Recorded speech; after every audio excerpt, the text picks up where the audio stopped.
யானை பலம் தரும் யானை கவலம். ராஜபேரனோட வீடியோ இப்பதான் நான் பார்த்தேன்.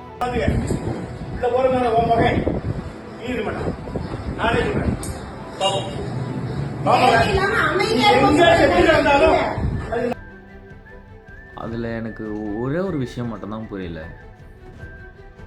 ஏன் ராஜாபேரனுக்கு வந்து ஃபிட்னஸ் வந்து இதுதான் சொல்லி கொடுத்துச்சா? டிசிப்ளின் சொல்லி கொடுக்கலையா? ஏன்னா வந்து எல்லா கிரியேட்டர்ஸும் வந்து ஃபிட்னஸ் வந்து நம்மளுக்கு டிசிப்ளின் கற்றுத்தரோம் தான் சொல்லிகிட்ருக்கு. அண்டு எல்லாருமே அதான் சொல்கிறோம். ஃபிட்னஸ் கிரியேட்டர் எல்லாருமே அதான் சொல்கிறோம். அண்ட் வந்து ஃபிட்னஸ் கிரியேட்டர் இப்படி ஒரு பிஹேவியர் வந்து எனக்கு புரியல.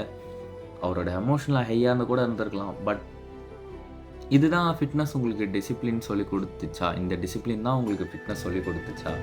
அப்படின்றது தான் எனக்கு ஒரு பெரிய டவுட்டாக இருக்குது. இது வந்து எல்லாருமே டவுட்டாக வைக்கும்ல. இப்போ வந்து நம்ம பசங்களும் ஜிம்முக்கு போனால் இந்த மாதிரி தான் ஆகிடுவாங்க, இந்த மாதிரி தான் ரொம்ப எமோஷ்னலாக ஆக்ரோஷமாக ஆவாங்க அப்படின்னு தானே நினைப்பாங்க.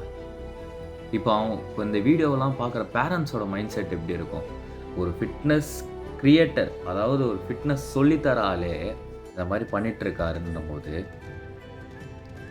அவங்களோட மைண்ட் செட் எப்படி இருக்கும்?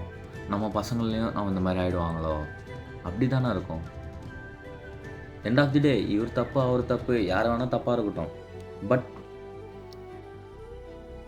எனக்கு இது ஒன்று மட்டும்தான் என்னால் வந்து ஒரு விஷயம் புரிஞ்சிக்கவே முடியல. ஒரு இதுதான் ஃபிட்னஸ் நம்மளுக்கு வந்து டீச் பண்ணதா? ஒரு டிசிப்ளினே வந்து டீச் பண்ணலையா அப்படின்றது மட்டும்தான் எனக்கு தோணுது. எனக்கு தோணுன மாதிரியே உங்களுக்கும் தோணுச்சா அப்படின்னு சொல்லிட்டு கமெண்ட் செக்ஷனில் சொல்லிட்டு போங்க.